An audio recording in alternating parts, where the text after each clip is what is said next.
Ah, it's time to chill out and get ready for a mediocre Q&A live stream. If you're old enough, grab yourself your favorite adult beverage, and if you're not, stick with apple juice. Put your feet up and relax. If you have any questions, feel free to ask them in the chat. And now let's cue up the intro music.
Well, hello everybody. How are you guys doing this evening?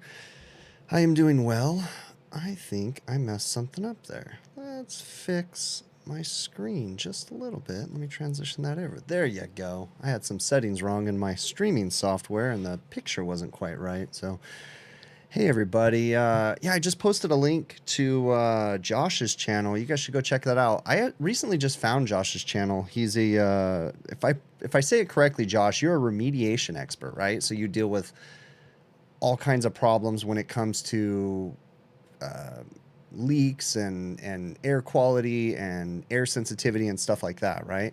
So anyways, if I think I got that right, but I just posted a link in the chat. You guys go check it out. I actually just found Josh's channel and we were actually just talking yesterday, so pretty cool. You know, it's neat. What's happening is as I've been doing my home project, I've been introduced to a lot of new people within the HVAC space, a lot of the people within the building science side of everything. Ironically, actually just got my book too, Allison Bale's new book, A House Needs to Breathe, or Does It? Now, I haven't read this. I just have seen people talking about this book and Allison Bale's in general. I saw that he had released a book and I was like, I ordered it. It was a couple months ago and had been waiting and waiting. And I've been seeing everybody else on social media get it. I just got it today. Haven't even really read it. I just skimmed through it. And the one thing that the one takeaway that I had was it reminds me so much of how Dick Wurr's book is written. Now, I haven't read the whole thing. I just skimmed through it.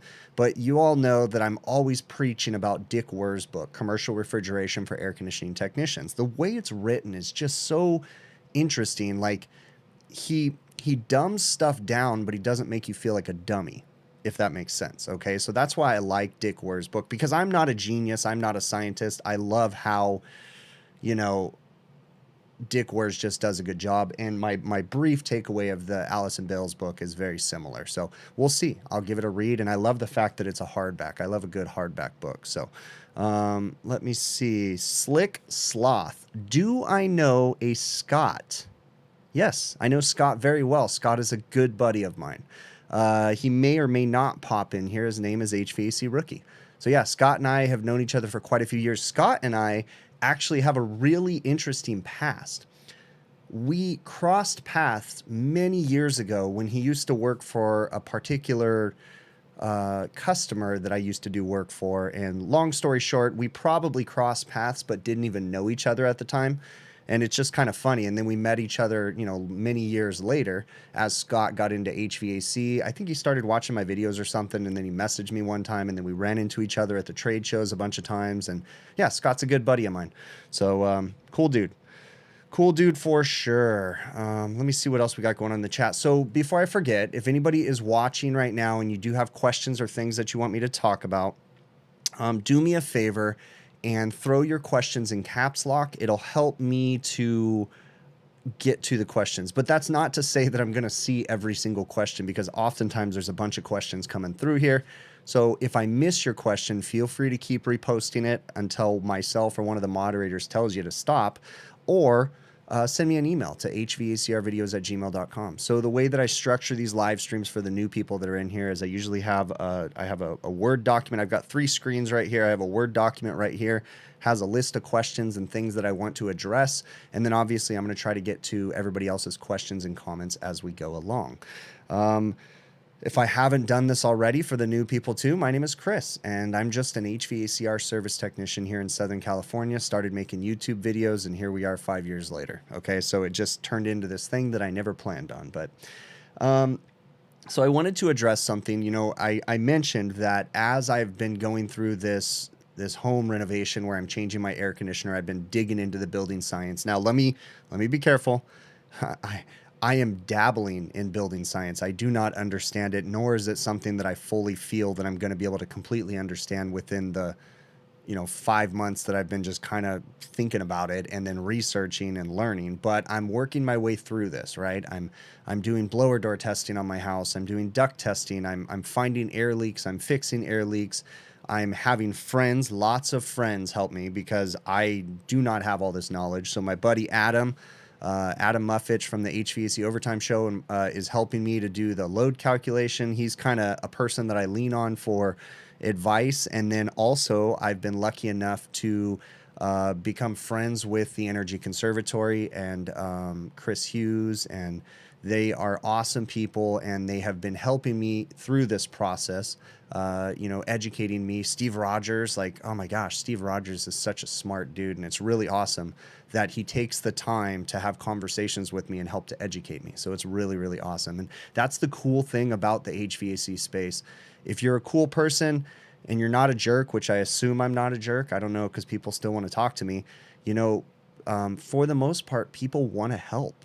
Okay. And I think I can go out on a limb and say most of the people that are helping me would be willing to help someone else, even if they're not a YouTube influencer or whatever you want to call it. Right.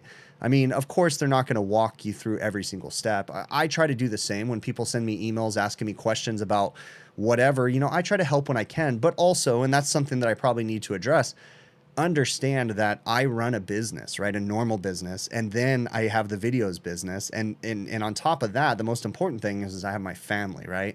So it's a constant juggle of trying to focus when I need to focus on certain things. And then oftentimes the videos is the one thing that probably gets pushed to the side the most, because it's not my primary gig. So I try to help people when they email me, but oftentimes people will email me some pretty crazy questions that are just like, oh my gosh, I just can't get to that one. Like, that is a a 3-day long, you know, ride along to be able to answer all those questions, some of those things. So I try, okay, and I try to answer as much as I can. But again, I encourage everybody out there, feel free, send me an email. I try to get to your questions as much as possible. One thing that I've started to try to do is when people send me an email, do me a favor, you know, give me your name. It's just like a weird thing that I have when I'm just looking at a screen name through an email and I want to address it. It's just kind of weird to say some of these random screen names when I'm trying to address a question. So either I don't pronounce the name or, you know, whatever, but just try to give me your name if you're shooting me an email, just that way I know. Okay. So let me look at, Jacob Crabtree is asking me if I have any experience on Red Robin refrigeration racks. Well, I don't work for Red Robin, the company, but I would imagine that they probably use just a multiplex rack. It just depends. Give me some context and I'm sure I can help you. So you can either ask in the chat or feel free to send me an email and I can try to answer it there. hvacrvideos@gmail.com. You know, but yeah, if you want to try to post what your questions are in the chat, I can definitely try. If not, shoot me an email and I can try to answer it there too. If you guys send me like technical emails, again, I can't always get to them, but if you guys include pictures and different things like that, that'll actually help with the email because it helps me to visualize and be able to answer people's questions a little bit more. So let's see what else we got going on in the chat. I'm already missing a whole bunch. Have I flooded a compressor out early in my career changing an evaporator fan motor? Have I flooded out a compressor? No, I don't know. I'm assuming you're asking if I have sent liquid refrigerant back to a compressor while changing an evaporator fan motor with the compressor still running. I'm assuming, but no, I've never done that before. So let's see. I'm reading through here and seeing what I'm going on. Okay, so you have a 7.5 ton 3-phase compressor just humming. What could be wrong? Adam, dude, there's so many questions to that question. If you have a 3-phase compressor, does it have 3-phase power going to it? If it has 3-phase power going to it and the compressor itself is humming, I would highly suggest that you turn off power, isolate the leads to it, disconnect them, and test for resistance across the compressor windings. If you have even resistance and the compressor is not starting when you have applied power at the compressor, then it sounds like you got an issue with the compressor, okay? Now, another thing that I want to cover too, when people tell me, okay, and this is a difficult thing, but understand, I come from a background where I have a hard time believing people when they say the voltage is good. Okay, the voltage is good. Why? Tell me. It's 208 3-phase voltage at the compressor or at the contactor? Because if you're measuring at the contactor, then theoretically you could have a voltage drop, a broken wire, maybe something like that in between the two. So you need to measure at the compressor whenever possible. Then that'll tell you a lot. Check current on the compressor. Does it have current? Is it drawing locked rotor amps? Okay, but I mean, assuming that your voltage is correct, assuming that, you know, everything's good and the compressor's just humming, I would assume it's probably kind of warm. Then it sounds like you have a bad compressor possibly, you know, but again, you need to verify all that information. Is quoting a TXV along with a bad compressor justified? Slick Sloth. Okay. Is quoting a TXV with a bad compressor wrong? Well, it depends. Okay. Are you doing the customer a solid by changing the TXV at the same time? That's the question. How much does the TXV cost? Is it a standard for me to change a TXV and a compressor together? Not necessarily, but in certain situations, sure. Let's say I'm working on a 10-ton package unit and the system has a restriction in it, okay? No, let's not go with the restriction. Let's say it has a grounded out compressor, okay? The compressor's grounded out, it's burnt, it's definitely bad. You're gonna be doing a crazy system cleanup. Well, in that situation, there's a very good possibility I'm gonna recommend replacing the expansion valve at the same time. But understand something. There's not a lot that can fail in an expansion valve, okay?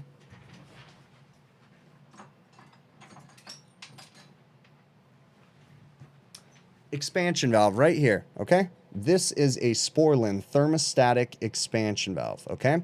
There is a power head. There is a push rod that's going to push down on a seat that's going to open and close, and there's a spring opposing the pressure of the power head, okay? That's pretty much it. That's all there is to this expansion valve. Now, you make it a balance port valve, it's going to change a little port in the top. But the point I'm trying to make is what's going to go bad on this expansion valve if you have a grounded out compressor? I mean, there's not a whole lot. Now, is the expansion valve completely contaminated with burnt oil and burnt refrigerant and sludge? That's a good question. Does the customer do routine preventative maintenance? That's a good question, okay? Can you simply change the power head on the expansion valve? Yeah, if it's a sporlin valve, you can change the power head, okay? Now, if you have no way of proving that and you really suspect, you know, say you don't know the customer. If I didn't know a customer and they came and asked me to change a grounded compressor on a package unit that I have no history on, yeah, more than likely when I quote that compressor, I'm going to do a suction line filter dryer. That's an HH core, so that one has the high wax cleanup from sporlin. Then I'm going to do a liquid line filter dryer with an HH core. I'm going to quote to cut the compressor out, cut the expansion valve out, purge and blow the system out with nitrogen. That includes isolating the condenser, isolating the evaporator, trying to get out all the old oil. When I pull the compressor out, I'm going to pour the compressor out and measure the oil and find out if that oil is severely low inside that compressor. If there's no oil in that compressor, it's still in the system, okay? More than likely, unless there's a giant leak, but it's still in the system and we need to get it out. In order to get it out, yeah, we're going to open up the evaporator, the inlet and the outlet of the evaporator, and we're going to purge through it with nitrogen. Now, me personally, I'm not a fan of additives, you know, the acid clean things that you add to the system. I don't really fly with those things, okay? So I'm just pushing nitrogen through the system. I'm going to blow out the old oil. Then I'm going to put new filter dryers. If I'm going that crazy on a burnt out compressor, yeah, more than likely I'm going to quote an expansion valve too. But is it just a sporlin valve that I can easily pop the power head off and disassemble and open it up and look at it? Well, then what I might do is I might consider telling the customer, hey, this expansion valve might be part of the problem. Maybe it's not. So there's a chance we're going to change it, and my quote will reflect changing the expansion valve. But when I recover all the gas, I'll go ahead and take the valve apart in place and look at it. If I don't see anything wrong with it, then I'm probably just going to go ahead and put it back together and not replace the valve. So it's not a cookie cutter response. Do I change an expansion valve with a bad compressor every time? Not necessarily, but there's always going to be a variable that's going to lead to that, okay? So back to my response, is it going to do the customer, is it going to benefit them for me to change that expansion valve at the same time as the compressor? It just depends, okay? Now, is it an expansion valve that you can't take apart? Is it like a Danfoss or an Emerson valve or a Sanhua, I don't even know how to pronounce that valve or whatever, that you can't take apart? Well, in that situation, yeah, I might just quote to replace the valve because I have no idea what caused it. See, I have some pretty good customers that understand when we run into problems. Now, there's another variable here. How much work are you going to have to go through to recover all the refrigerant from that system? And are we talking like 2 hours of extra work to go ahead and recover the refrigerant? Well, in that case, if you change the compressor, you have no idea why it failed. You put it in, you start it up, the expansion valve isn't letting refrigerant through. Now you got to go recover all that refrigerant again.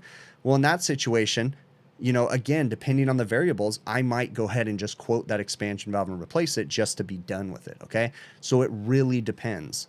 And the customer needs to be included in all these decisions, okay? You use acid scavenger to clean up the system. No, I do not use acid scavenger to clean up a system. I just use nitrogen. I personally don't like any additives. I don't like leak sealers. I don't like acid scavenger. Now, let's be fair, okay? I'm not going to go on a high horse and say I've never used a leak sealer. I've never used an acid scavenger or an acid neutralizer or whatever. There's all different name brands of them. I have. For the first good part of my career, I used acid scavenger, acid neutralizers with every compressor change that was a burnout, okay? And honestly, I never really had any problems. But as I got further in my career and I started to understand the potential of problems from adding things to the system that don't belong in there, I started to question using any of that stuff. And I stopped listening to the supply house because the supply houses are the ones that told me, hey, you're changing a compressor, you need to put this stuff in there too. And I was like, okay, you know, that was the beginning part.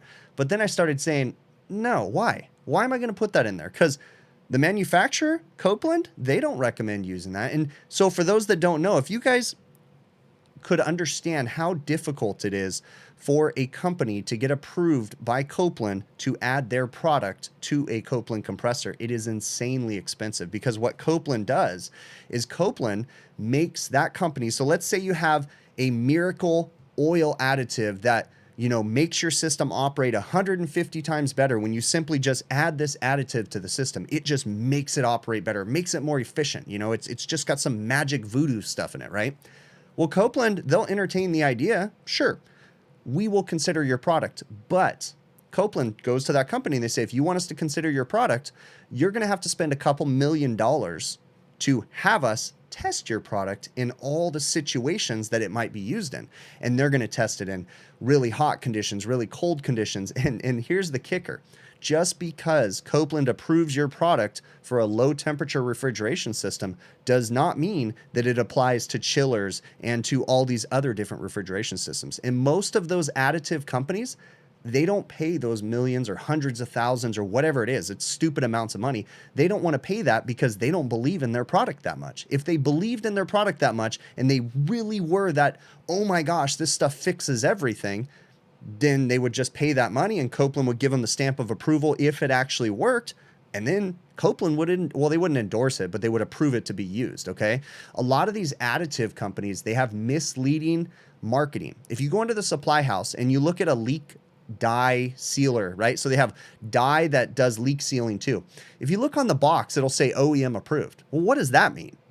An original equipment manufacturer can be whoever made a piece of equipment. So just because Hyundai, the car manufacturer, said that this is a good product, well, they could technically put OEM approved on that box and they wouldn't be lying. It doesn't mean that it's OEM approved for every manufacturer, okay? And just because Copeland approved it to work for this one scenario doesn't mean that it's Copeland approved across the board, okay? So a lot of these manufacturers, they have misleading marketing and it's actually rather stupid and I don't like it, okay? So going on a tangent, but yeah, I really don't use additives. I use oil and refrigerant is the only things that really go in a system, okay? Now I know that during the debacle that Copeland went to when they had a rust inhibitor problem many years ago, you know, there was some manufacturers that were recommending to use a certain product, and I'm not going to mention it, but you guys can mention it in the chat, that cleaned up the system and different things like that. Some manufacturers approved it, but it didn't necessarily mean it was approved by Copeland, okay? That was a whole debacle too.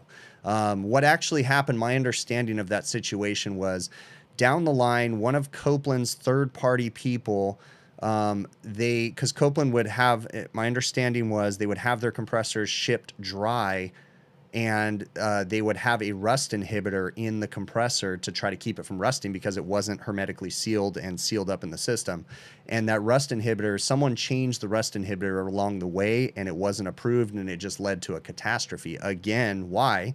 Copeland is so stringent about approving certain products. So someone didn't go through the process of asking Copeland, is this okay? That's what I heard. I could be wrong. Okay. I got to tell you guys something, and I kind of mentioned it in the chat earlier. You know, again, going through my home design process, this is my favorite time of the year when it's cool outside, okay? It's probably like 50 degrees outside, and I love fresh air. I love opening my windows. But even when I'm not opening my windows, right now, it is so dry in Southern California, specifically the Inland Empire that I'm living in. It is currently 18% relative humidity inside my house, and it is 11% outside, and it's been that way all weekend.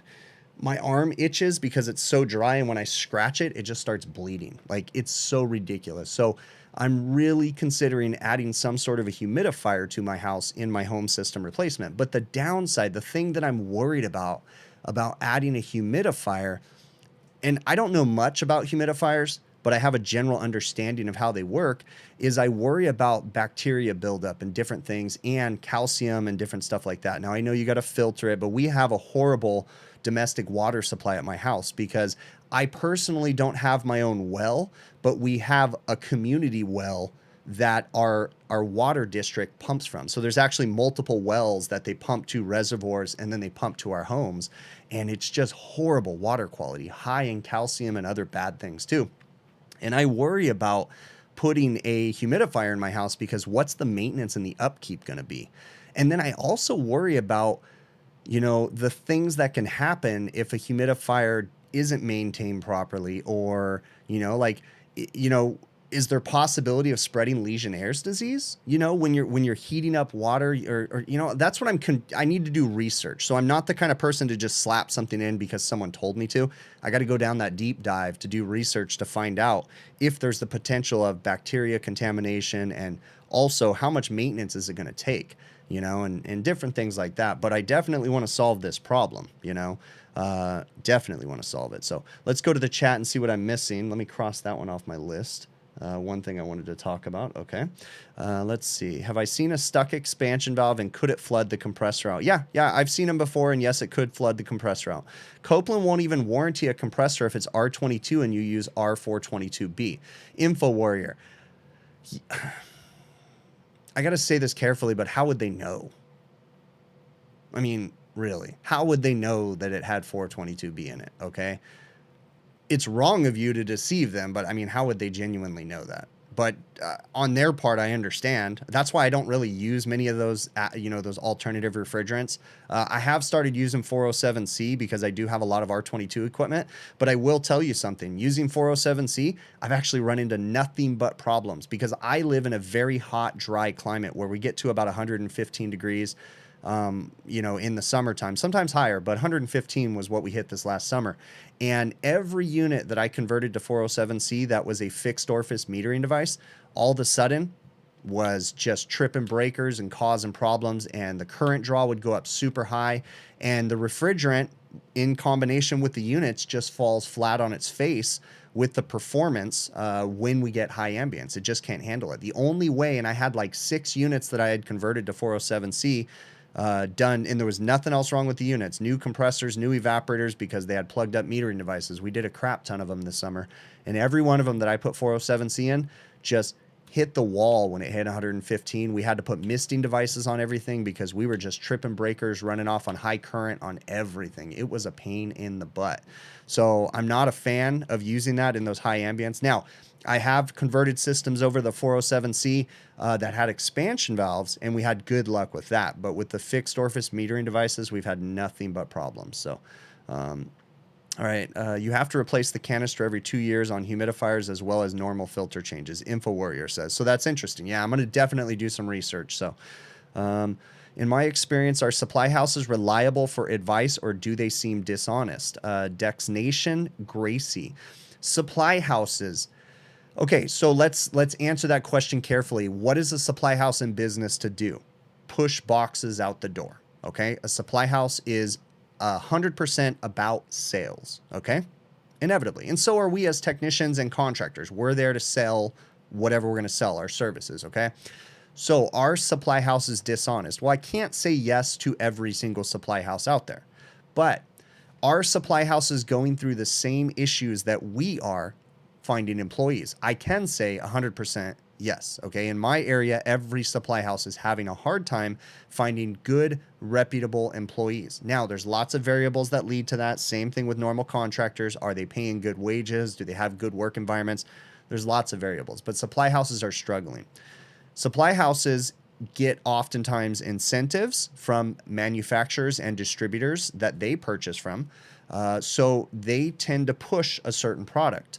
Our supply houses 100% across the board, every counter guy educated on proper refrigeration practices and proper, you know, install practices and manufacturers' best practices? No, 100% I can guarantee you across the board, there is not a supply house out there that every single counter guy is an expert in every aspect of this field. It does not exist. But supply houses do employ people that are experts, but they just can't afford to put those guys on every single counter position. So when you walk into a supply house, okay, my experience, I'll walk into a very good supply house, one that I frequent all the time, and I'll give you a perfect example. Probably about 6-7 years ago, I walked into a supply house. I had a Train package unit that had a 3D scroll compressor. It was a 10-ton 3D scroll compressor, so big boy, right? We needed a crane to get it on the roof. We had a 10-ton 3D scroll compressor that failed. And it was right at the beginning. This was probably 10 years ago. It was right at the beginning of the rumored phase out of R22. And the prices of R22 were just starting to climb. Now, mind you, They were not $500 a drum. They were not $1,000 a drum. They were not $2,000 a drum. It was probably $200 a drum. Boy, do I miss those days. And boy, do I wish I bought a couple more pallets back then, right?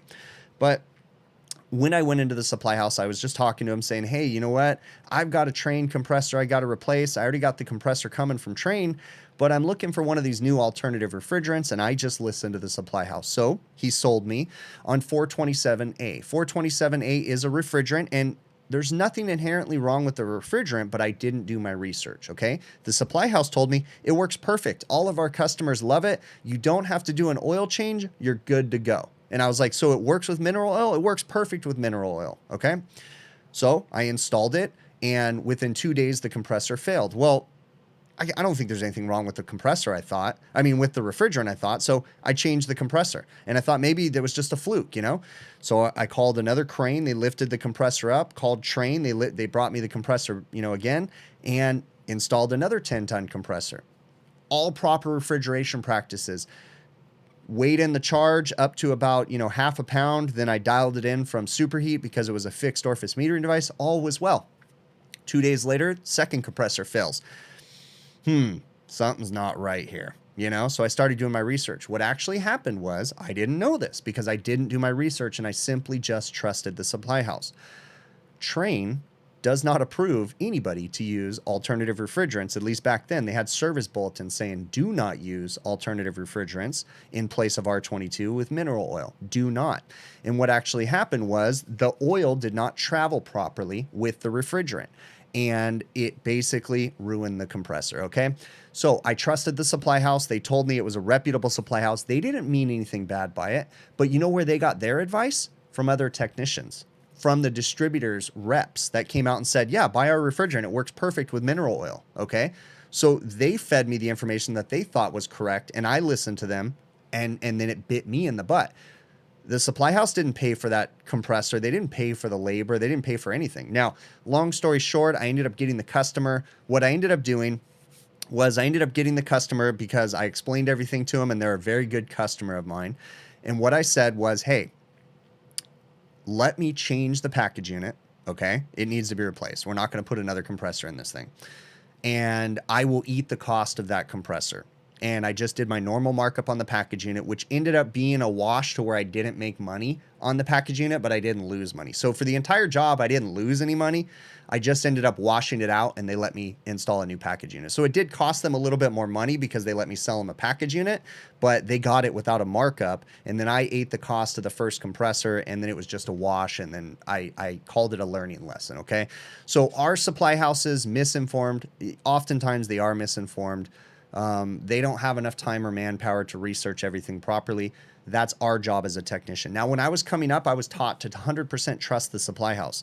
But to this day, I still have great supply house managers that I love to death that are just old school, and they try to feed me information, and I'm like, no, no, no, no. That's absolutely not correct. So I do my own research. I don't trust anybody. Okay. All right. Let's see what else. Let's see if I have anybody. How often do I have my dad for tech support these days? John Harrell. My dad has not worked in over 15 years now, probably 18 years. He knows absolutely nothing about the industry, so he is not a tech support person to lean on whatsoever. He still works in the business with me, but he does not provide anything because everything has changed 100%. So he operates in a support role in the office and helps me with billing and paperwork and different things like that. But I am 100% in charge of all of our technicians. I run and make the decisions as far as technical support and different things like that. Everything has just completely changed from when he was a technician. So let's see what else. Reading through the chat. The old guys who used to know have retired. These new cats in the supply houses couldn't get themselves out of a wet paper bag with a knife and directions. I agree for some of them, Jason. I agree for some of them for sure. So I'm reading through the chat right now. I just wanted to see if there's any comments.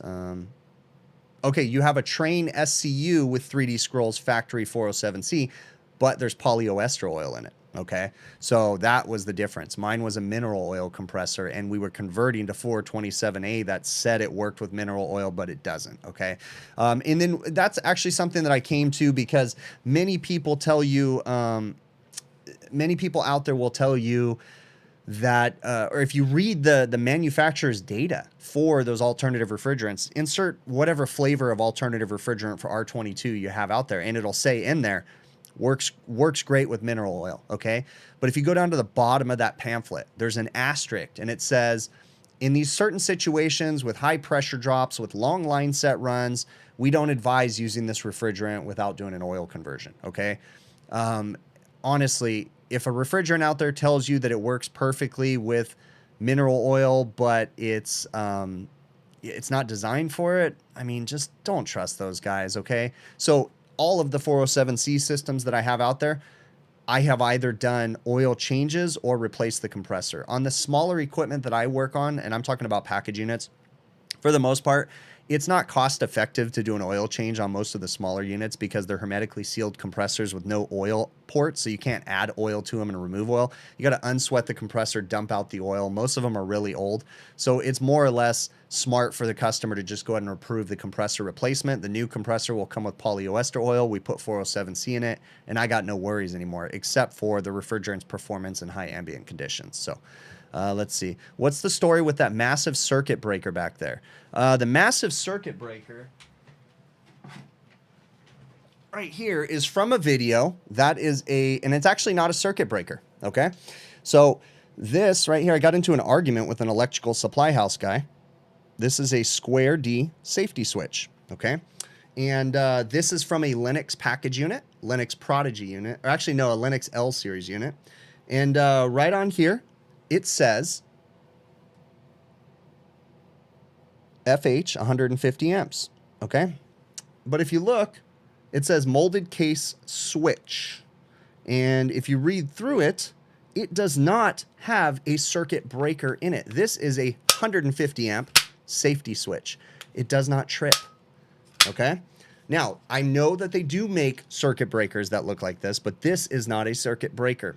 It's funny because I went in there. This was from a service call a couple months back. I made a video on it where they had an electrician come out and run a new power feed, and then they screwed everything up and they stripped out one of the lugs on the bottom. This guy's missing a lug.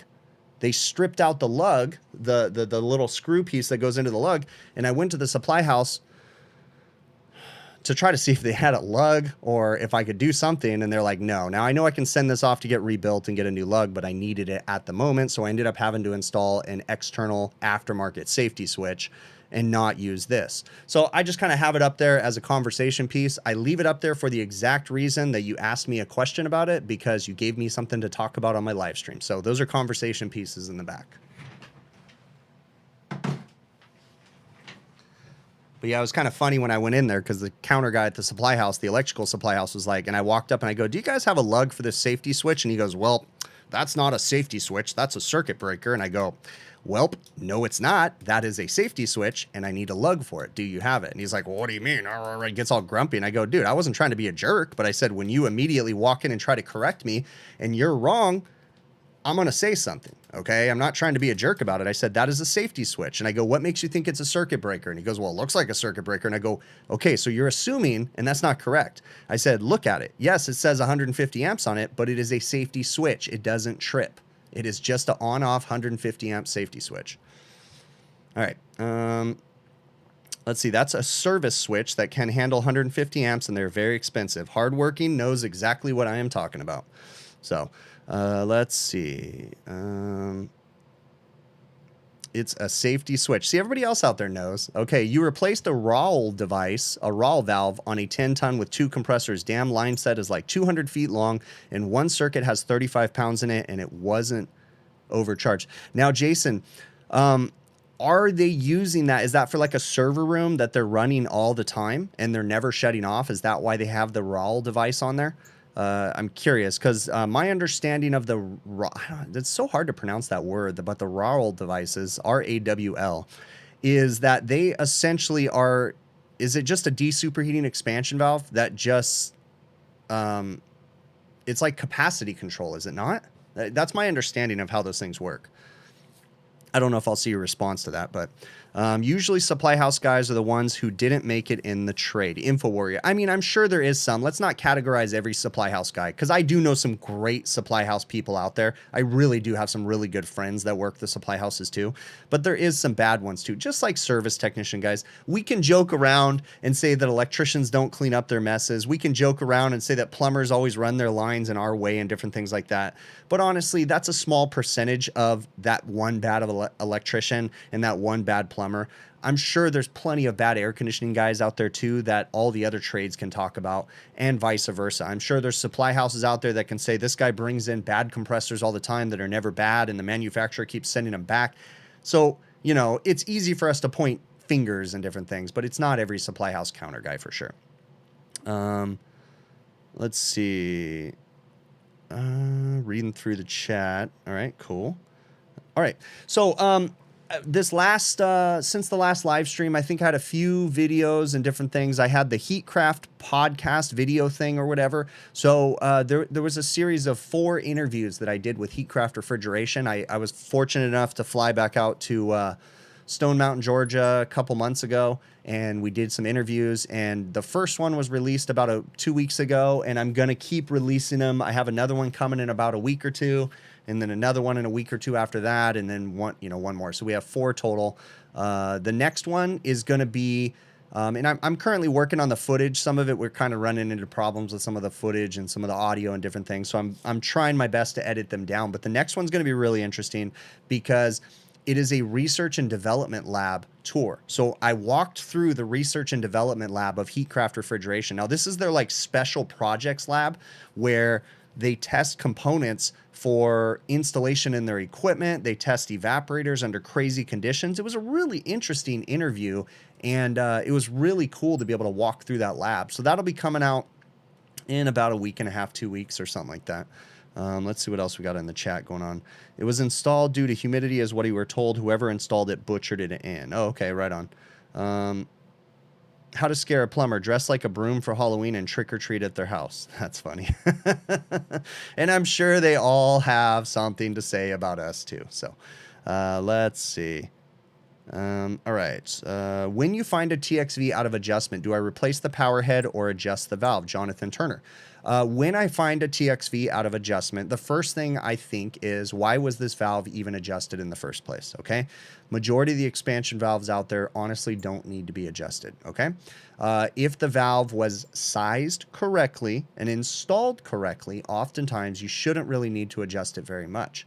Now, if you sized it on the top end of its capabilities or on the bottom end of its capabilities, sure, you might have to go in there and adjust the expansion valve. But if you sized it with room for, you know, both sides of its operational capacity, then for the most part, they should be already adjusted. The next thing I'm going to think about is, does it have any sort of a strainer, or is there any sort of a restriction going to the expansion valve? So in refrigeration valves, and hold on.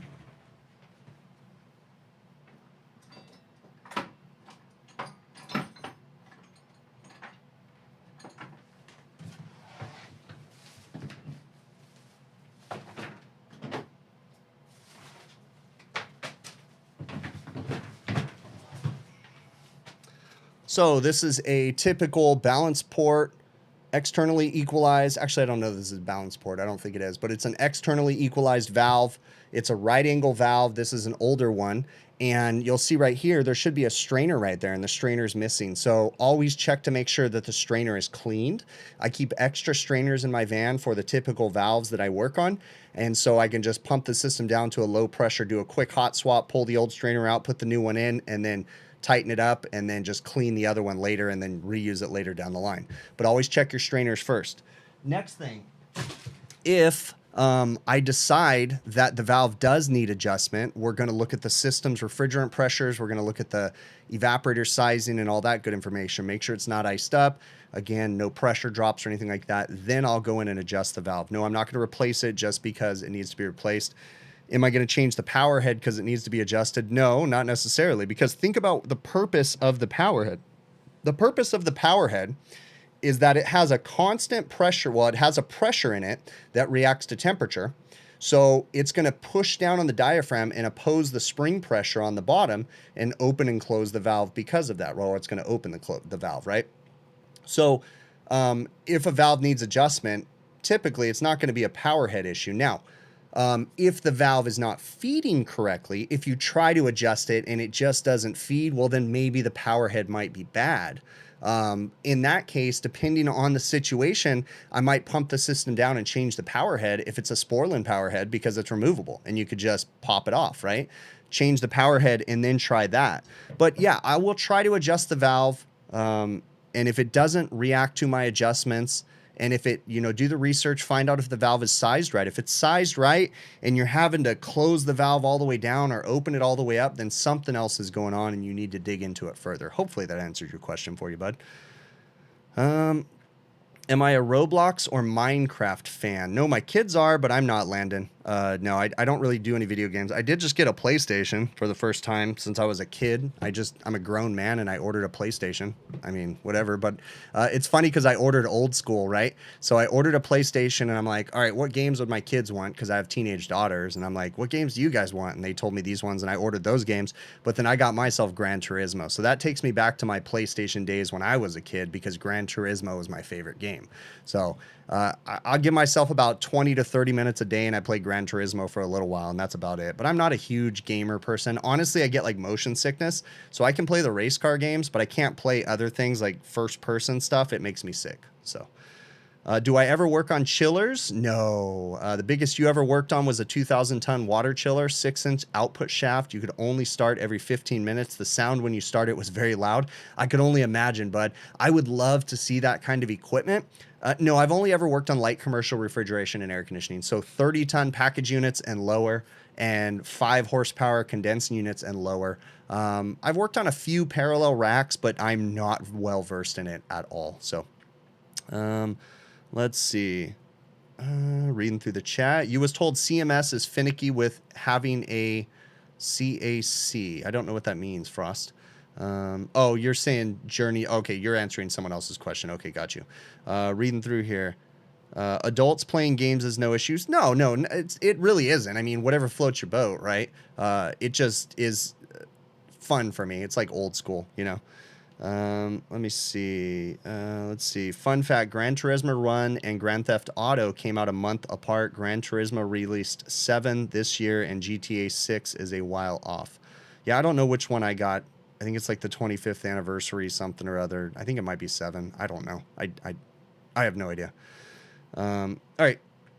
Let's get I released the new Heatcraft one. That's coming out recently this last week too. It was really awesome. I was able to attend the Ihackie trade show, which is a local annual HVAC trade show. It was really neat. I got to meet a lot of great people walking the show floor, and I got to talk with some cool manufacturers. It was really neat. It's really humbling to be recognized by people when I'm walking around events and different things like that. TrueTech Tools was there, so I got to talk with my friends at TrueTech Tools, so that was neat, and got to hang out with them and talk for a little while, and got to see some of my RSES friends. I used to be very active in my local RSES chapter. I have not been active, honestly, since I started these videos, because this has been taking up all my time. But it was good to get to catch up with everybody, and then saw a lot of manufacturers and friends. It was really neat. So it was awesome. And I'm looking forward. I will be at the AHR trade show in Atlanta here in, I think, February. It's either January or February.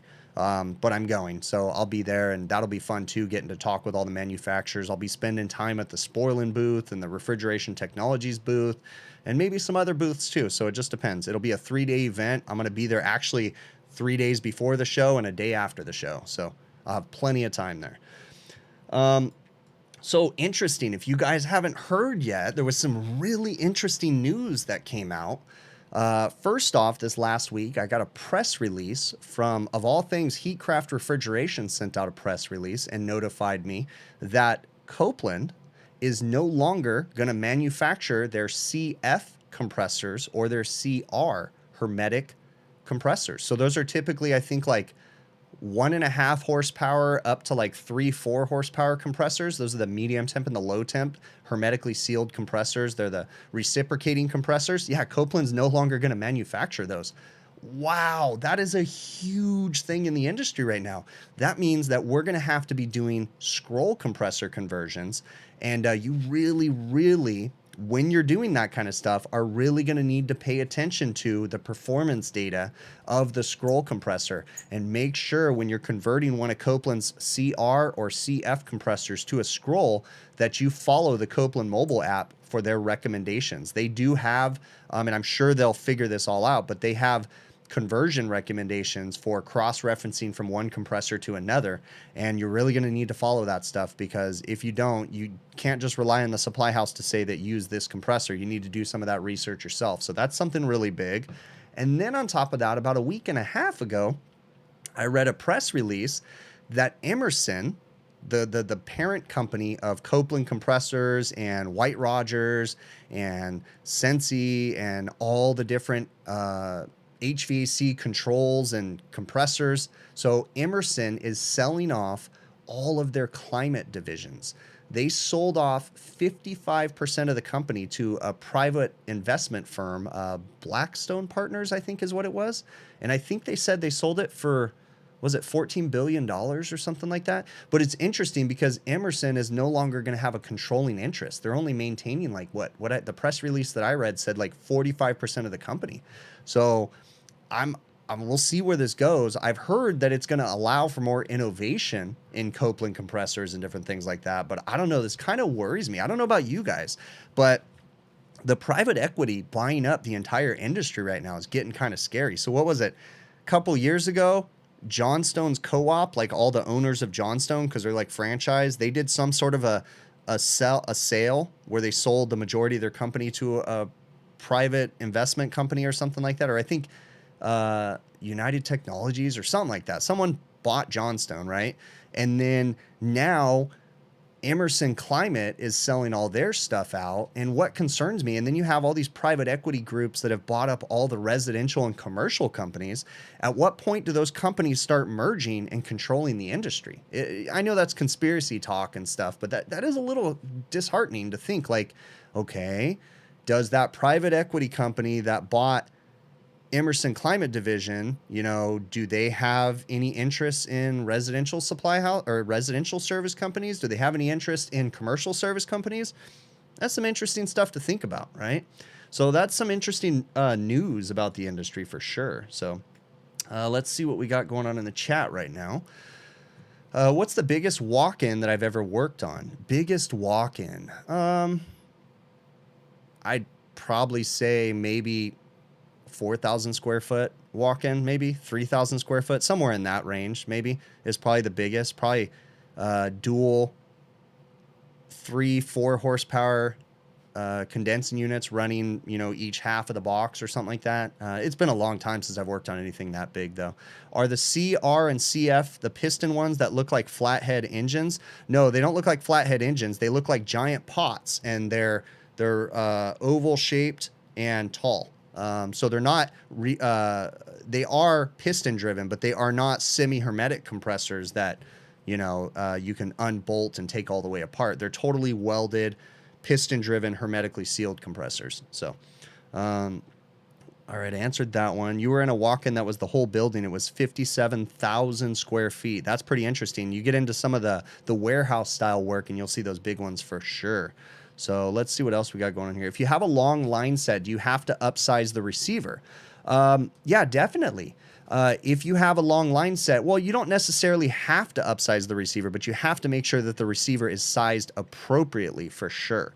Okay, so there's some calculations you can do because you want to make sure that when you pump down the entire refrigerant charge by front seating the king valve on that receiver, you want to make sure that when all the refrigerant goes into that receiver, when it's pumped down, that it's no more than 80% full. That way you have room for expansion. So there's some calculations that you need to do to make sure it is sized correctly. So Laska had asked, how was the BlueOn experience? See, I see you follow my social media. So I met Brian, one of the tech support guys from BlueOn, because he was at the Ihackie trade show, shook his hand and talked to him about a few things. And it was interesting. Very cool dude. It was really awesome because he recognized me as I was walking by. He's like, Chris, and we started talking. So, it was pretty cool. So, I kind of told him, in the past, I had some frustrations with some marketing stuff and different things, but you know what?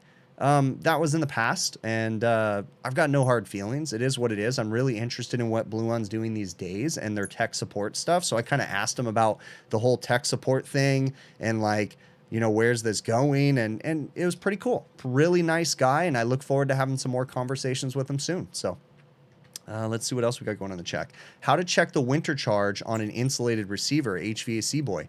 Ooh, that's a good question. If you have an insulated receiver, well, then let's hope that you have some sort of receiver level system in there, because if there's insulation covering it, then you have no way of heating up the receiver.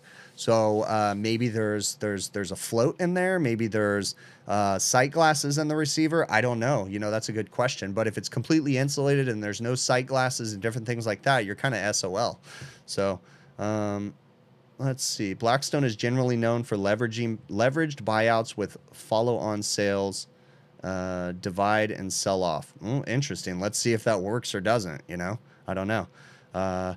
It's a conspiracy theory that hits too close to home. Definitely can see it happening. Zach Cody. You know, I mean, I'm not a conspiracy person, and I don't want to spread rumors or anything like that. Like, I don't ever want to use my platform for that.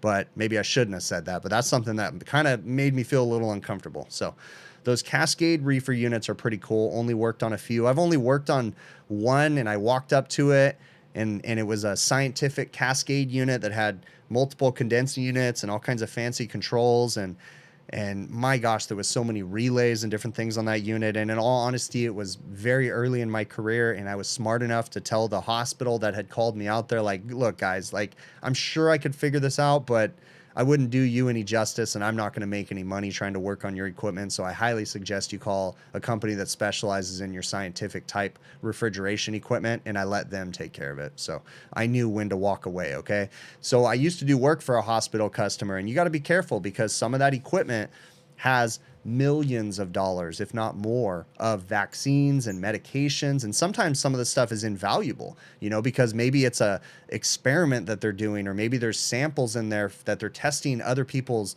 DNA and doing blood work. And so you got to be really careful working on that stuff, and you really got to make sure you know what you're doing. So for sure. What is squeaking? There is squeaking. Your tinnitus level sensor. I don't know what's squeaking. That's interesting. Yeah. Is there a mouse in my room? If there is, charge him rent, because Cali is expensive. No. Is it possible that my levels are too high? I apologize if it's squeaking on you guys. Or maybe my pop filter. I don't know. I apologize. Hopefully it stops. Is it like when I say my S's? Is it when I'm doing the plosives and different sounds? All right. Let's see what else we got going on here. Should you change phase rotation when doing a scroll conversion?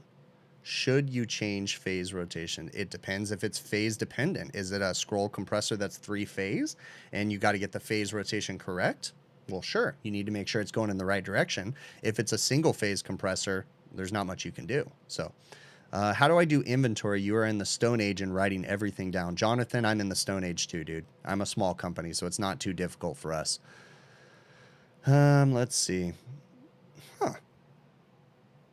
I don't know what the squeaking is.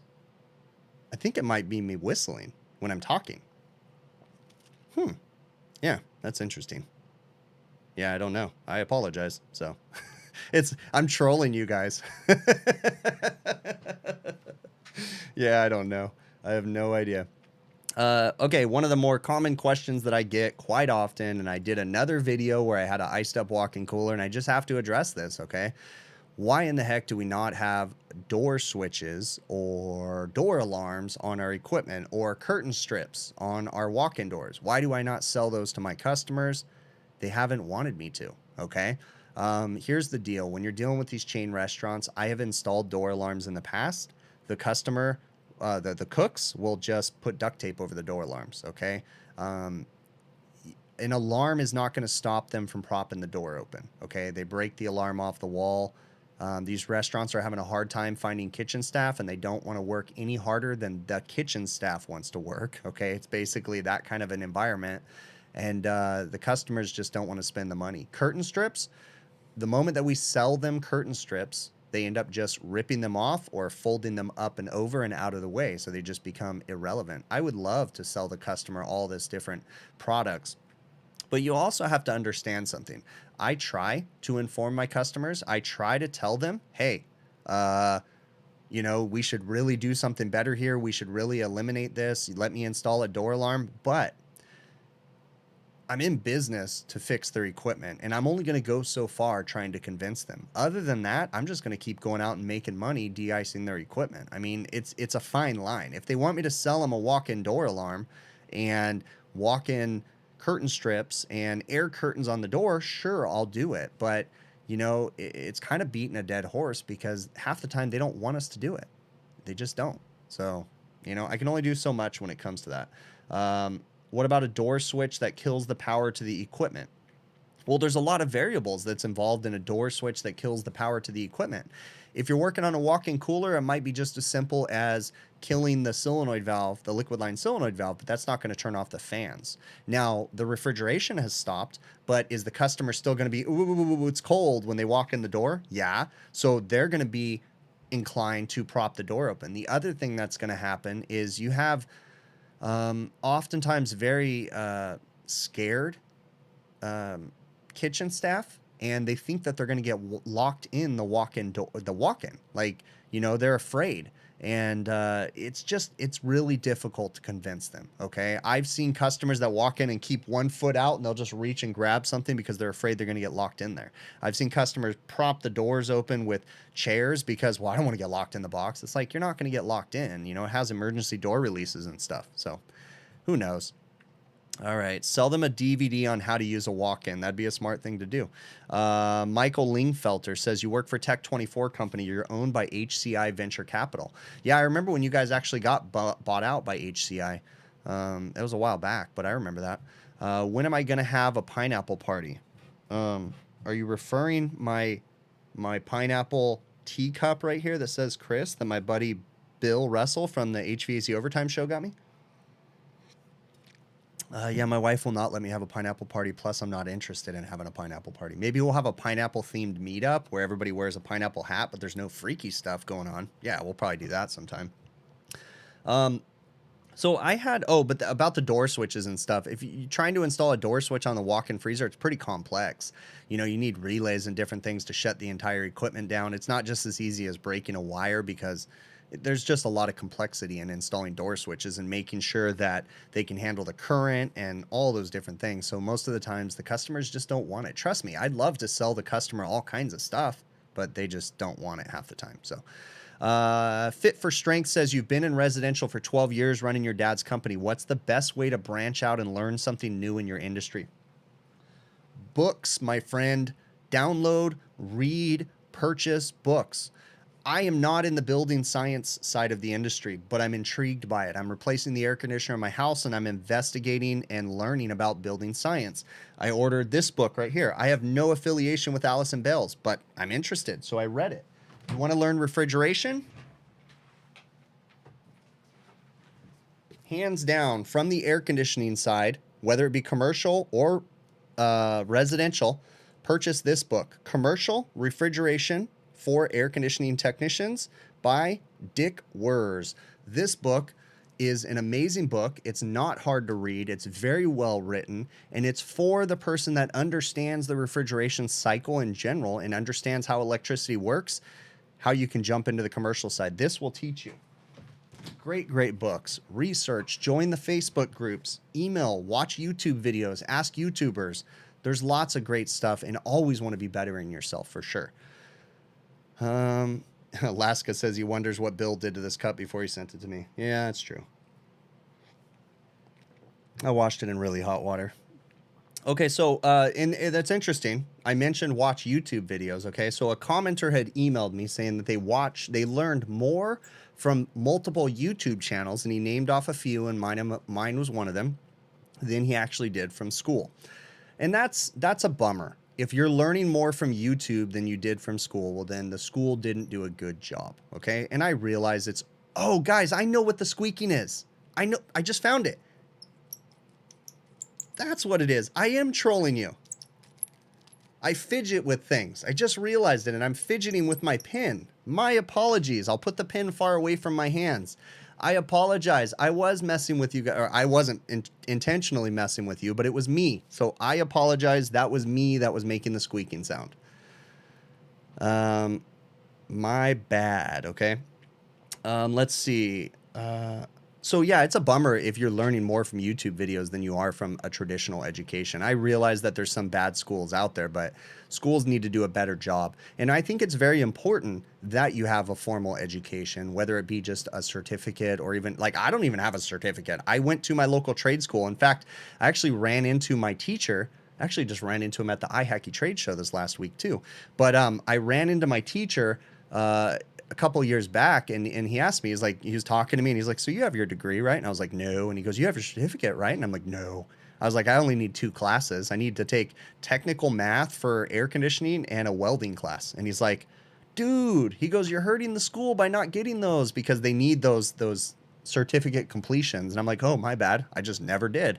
So, but I think you need a traditional education. Now, did school teach me everything? No. Now, let's be careful here. I'm not suggesting that you go to one of these schools that costs you $30,000, $40,000, right? I don't suggest anybody spend that much money. I highly suggest you find a community college that has a trade program, HVAC, air conditioning, and get the basics from there. The cool thing about community college is they have night classes. You can pay per unit. It's going to cost you a couple $100s a unit, you know, and different things like that. And that's the best way to go, in all honesty, in my opinion. So, but that's a bummer if people are learning more from YouTube. So how's my buddy Luke doing? My buddy Luke is doing great. So he's doing good. We're actually about to get Luke a sister, of all things. We're getting another puppy here in a couple weeks. We're getting an Australian Shepherd, a female Australian Shepherd, and then Luke goes go get snipped, which is kind of a bummer. I feel bad for the dude, but yeah, he's got to go get snipped, and then we're getting a new puppy, so we'll have it by Christmas. I have an interesting question, and I want to ask the chat, and I'm also looking for your feedback. Now, I normally don't do this, and I like to do things differently, but I'm looking for feedback. I have some ideas of how I want to do things, and I'm not saying that when I ask you guys for your feedback that I'm going to listen to every single one of your answers, but I would like some feedback. I am looking for an interesting way to do an end-of-the-year giveaway, okay? I do this every year, and it's a rather large end-of-the-year giveaway. Usually 90% of it is my own money, and usually have some contributions from some other people, and that will happen again this year. But I want to do an end-of-the-year giveaway of an item. Might just be gift certificates again, might be something else, but I'm looking for ideas on how I can do this, okay? Now, if I choose your idea, I'll make it worth your while, okay? So if you guys have an idea that influences what I'm gonna do, and I choose to go with that idea, I'll definitely make it worth your while, okay? But I'm looking for ideas. If you guys have ideas, you can throw them in the chat. You can shoot me an email, hvacrvideos@gmail.com. And I'm kind of interested in different ways that I can do an end-of-the-year giveaway. What do you guys think? Do you have any feedback on that? Any ideas on how I should do it? Now, I will tell you that I typically don't like traditional ways of doing things. I like different things, okay? I don't like subscribe, comment, enter all this stuff to get entered. I don't really like that. I like doing things differently, okay? Because when I do my end of the year giveaways, it's not about me getting subscribers. It's not about me getting views. It's nothing like that, okay? It's about giving back, okay, to you guys. So I'm interested in ideas if you guys have them, for sure. So someone said, good thing the squeaking wasn't a squirrel in the Christmas tree. I see what you did there with your National Lampoon's reference. Come on, bud. Christmas Vacation? Thank you very much. One of my favorite movies. Interestingly enough, though, you know, like not Vegas Vacation, but the first Vacation movie, you know, it's so funny because you're like, oh, this is a wholesome family movie, and then there's nudity. You're like, what the heck? You know, it just blows your mind when you're trying to watch it with kids, for sure.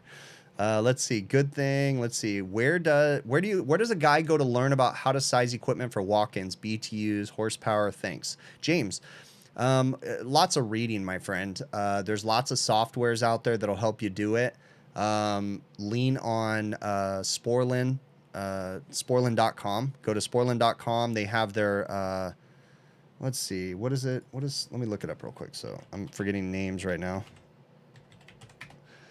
Sporlin.com, heatcraftrefrigeration.com. The commercial refrigeration for air conditioning technicians is a great way to go too. Let me see. Why isn't the website open up? Sporlin. Is my internet messed up right now?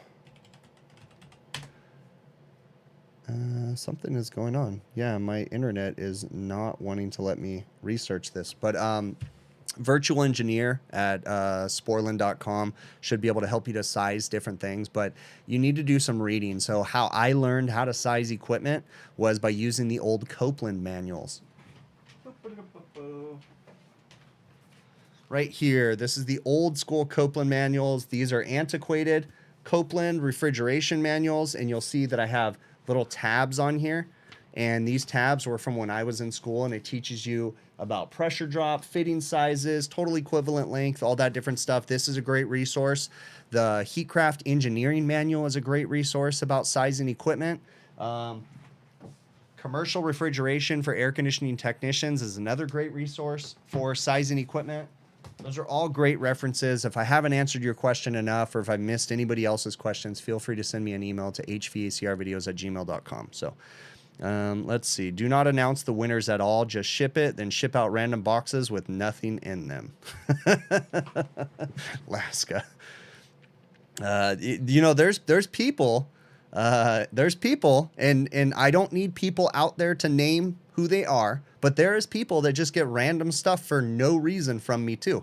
I don't announce half the stuff half the time. I just ship things to people just for random reasons. And again, I know there's one particular person in here. You don't need to mention your name because I'm not looking for the recognition or for the attention to go to you. But, and I don't mean that in a bad way. I'm just not looking. There's sometimes that I do things just for no reason. So it's not about recognition or anything like that for sure. So let's see. Someone had mentioned, how do I have time to train a dog when I work as much as I do? I'm going to be frank, dude. I paid someone to help me learn how to train my dog. And actually, when you pay someone to train your dog, they're actually not training your dog. They're training me. And they train my wife, and they give us the tools to train the dog. So I had someone help me. Let's see. Save Luke's balls.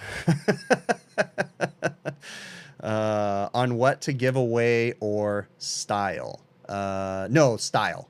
I've got the idea of what to give away, like how to run a giveaway.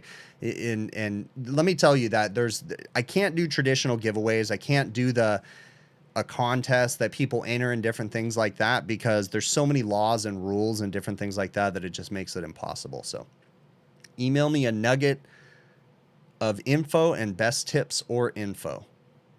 Email me whatever you want, man. If I take ideas, take a look at ARGs. That would be cool. ARG. I have no idea what that is. I'll look into it. I kind of already have an idea what I'm giving away.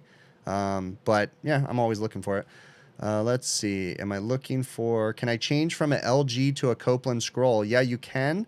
You need to make sure the capacity matches correctly. What I would highly suggest is Copeland has built an app or a cross-reference app. So go to the Copeland mobile app, or you can go to the product selection page, Copeland.com, and they'll have a cross-reference tab where you can input the model number of any compressor, and it'll tell you how to cross-reference over to a Copeland compressor. So, Jeff Smith, do I have a link to that Heatcraft press release about the Copeland compressors? It was sent to me in an email, so I'm sure I can come up with a way to research that information, but yeah, I don't have a link to it right now. Well, let me look at my email real quick, and let me see if I can possibly come up with that. So hold on. Let me go here. What email did that come to? Oh, shoot. It might have came to my work email, which is not going to be in this computer. Yeah, I don't have a link to it right now. I think it's in my work email, which I'm not going to send emails from on here. Is the stream just about over? I got a few things I still need to answer. Oh, this is something that I want to ask all of you guys. When it comes to YouTube channels, I am really interested in helping other YouTube channels if I find them interesting. I've been reaching out and people have been reaching out to me about different YouTube channels, and I love finding tech-related YouTube channels that are really interesting, that relate to our industry, whether they're electricians, plumbers, HVAC guys, refrigeration guys. If there's someone that I don't know about, I'm always looking to find out about them. So if you guys have favorites that I don't already follow, shoot me an email, or that you don't know if I know about, shoot me an email. Most of you guys know who my friends are, but I've recently found some really interesting YouTube channels, and I'd love to find more, and I love to help them grow, right? I've got a tiny little platform here, and I'd like to help promote them. So if you guys know YouTube channels that are great and you like them, shoot me an email, hvacrvideos@gmail.com. I'm always looking to find new people, okay? And if I like them, I'll definitely try to help them out as much as I can. So definitely help me out with that. So Tim had asked me a question about how in the heck I got hot water to de-ice a walk-in cooler in a restaurant. What kind of fittings did I use? Did I connect to the sink? Every one of my restaurants has a mop sink that has a 3/4 inch water hose connection that I usually connect to. Whether it's in a mop sink or sometimes it'll be just outside the back door. I'd say 99% of them have hot water pipe to the mop sinks or the hose bibs that I'm using. There's a very small percentage that do not have hot water, but I'm fortunate enough. So no, I do not connect to sinks or anything like that. I'd be very reluctant to connect to a sink, and always make sure that when you do have a connection to a sink or even a mop sink or a hose bib, that it has a backflow preventer on it, because you don't ever want to contaminate the potable water. So be very careful about that kind of stuff. Am I looking for product to give away or a style of announcement? I'm looking for an idea on how I can choose people to do a giveaway. Like if you guys have interesting ideas, that's what I'm looking for. I have the product. I'm good with that. Can I change from L? I already answered that question. What happened to my old leak detector, the D-Tech Select? I passed it down to one of my other technicians. But I've been slowly transitioning everybody over to the Field Peas DR82. So as people need new leak detectors, I get them the DR82 because that's my great one. James Mooney says he just found HVACR Survival. Rick is one of my good friends, one of my bestest HVAC friends. So yeah, Rick is a great channel. Rick and I have been running YouTube together for a very long time. We actually met back in Florida last year or the year before. I think it was last year. It's pretty cool. Pretty cool dude. Already answered that one. With a hot water heater, the cold water heater was down for service. Yep. I get criticized because I do slip every once in a while and say the hot water heater. Okay. So I apologize. The water heater. Okay. So Tim, hopefully that answers your question about the water. Why use hot water to melt ice instead of a steamer or a torch?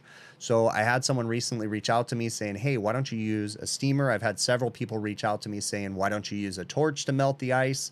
I personally find that hot water is the most effective and fastest way to melt ice when it comes to de-icing walk-ins and walk-in freezers. For me, that works, but you have to be careful not to get the water on the floor because you don't want to make giant messes. So I typically put pans and am very calculated and very careful. I can de-ice a walk-in freezer and a walk-in cooler very, very fast, but I'm also very efficient about it. Personally, I don't like torches. Torches have combustible gases. When you're in an enclosed walk-in cooler with the door shut, you're filling that walk-in up with combustible or products of combustion that can become toxic and displace oxygen in your lungs. So you want to be very careful about using torches. My buddy Brett Wetzel has a horror story from the Advanced Refrigeration podcast about when he was very young in the trade and he was with someone else working. They were de-icing an industrial evaporator, big, giant industrial evaporator, and they were using one of those giant propane torches that people use for roofing, you know, to heat up the roof before they put down the tar material or whatever.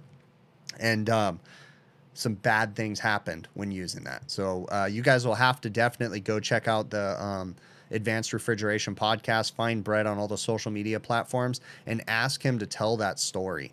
You know, maybe we'll have him on the overtime show or something like that soon, and he can tell the story there. I don't want to ruin the story for him, but it's a really fun story, and you learn a lot. So as far as a steamer goes, I've never used a steamer. Honestly, I don't think that they would be very effective. I feel like hot water at high pressure is going to be really, really effective and be able to get in there. You know, I typically will take the water and melt the ice all the way through the coil. I don't go behind the coil. I do it all from the front. So personally, I don't really think or use a steamer. I think a steamer would be effective on ice machines maybe, but even that, you got to be very careful about it. But if you guys have, you know, advice or tools that you think I need, like a steamer or something like that, shoot me a link, shoot me a video, show me how it works, tell me what you like about it. I'm always interested to learn, but I just can't see how a steamer would benefit me. Reading through the chat. What do I got? Out of all the equipment I work on, what do I work on the most? Delfield refrigerators, Lennox package units, and Manitowoc ice machines. Specifically the Indigo models, the Indigo regulars, and the Indigo Next. Those are the 3 pieces of equipment that I work on the most. Let's see. Is Brett in the chat? I don't know if Brett is in the chat today. Can I make a video covering make coving metal for walk-in coolers? Many thanks. Can I make a video so are you talking about the cove molding that you put on a walk-in cooler? I don't know what you mean by that. Shoot me an email, hvacrvideos@gmail.com. Talk to me more about it. Out of all, okay, I already answered that question. You need to have that Bill Russell guy back on the overtime show again. Just an idea. Yeah, one of these days when Bill Russell stops being too good for the overtime show, we'll definitely have him on there again. But honestly, guys, behind the scenes, Bill, he's been screwing up, and we put him on notice, and then he kept screwing up, so we had to kick him off the show. So that's the true, honest truth to why Bill hasn't been on the overtime show. We kicked him off because, yeah, he did some bad things, some really bad things. So, your wife's hair dryer, yeah, I don't know where that came from. Let's see. I'm not gonna go there. Not gonna go there. So I already answered that question. Already answered that one. Oh, okay. So Sammy asked me an interesting question. I get this one a lot. How in the heck do you get started with commercial accounts like I do, like the restaurants and commercial customers? I do not have a great answer for you because my business has been started and maintained and continue to grow by word of mouth. So my dad started the company back in 1989, 91, somewhere in there, early 90s. And one of his first customers is still one of our customers today, but that customer led to many other customers along the line because we just give good service. Managers leave, they go to other restaurants, and you know, they just do that. Now, how would I suggest that people get involved in restaurants? You know, the only way that I could really think of, because corporations are really hard to get involved in, you can go knock on doors, but in all honesties, most of the corporations out there, the management on site, even the general managers, don't really have much of an impact or have the decision-making power to choose a vendor. Most of the time, the vendors are approved and vetted by a corporate officer of some sort, a facilities manager or something like that. But you may or may not be able to go knock on some doors and hand out your business cards. I'd suggest one way to get in the door is to become a warranty provider. Authorized representatives for the manufacturers. Now be careful though, because as a warranty provider, the manufacturers typically don't pay your normal wages. They have, you know, lower wages than normal that they pay. But being a warranty provider, doing their warranty work is going to get you in the door of all kinds of restaurants. So go take their manufacturers trainings, become authorized contractors for the manufacturers. Then some of them will start sending you service calls if you're in an area that isn't already saturated, and that'll get your foot in the door. Now you're not directly working for the customer, but you're representing the manufacturer, and you get to go into the customer's locations and fix the equipment and show the customer you know what you're doing. So that's a good way to get involved in the restaurants. I don't really have many other ways other than that right now, because most of my stuff has been word of mouth and just my reputation that has allowed me to grow and continue to grow. So let's see, what did you say here? I'm reading through a comment. Gosh darn it, there was something I saw. Oh, okay, you wish CMS worked on more Linux HVAC there. Oh yeah, I do a lot of Linux work, so for sure. They're out of Coke and Diet Coke. Wonderful. That is just wonderful, my friend. Get to be a Heatcraft factory technician. I'm assuming that's what you mean. Yep, that's exactly what I'm saying. All right, everybody. It is time for me to wrap this up. So if you guys have anything that I did not cover, feel free to send me an email to hvacrvideos@gmail.com. Thank you very much. I really do appreciate you all. Okay. And yeah, until next time, I'm going to cue up the outro music. And we will definitely be catching you on the next one.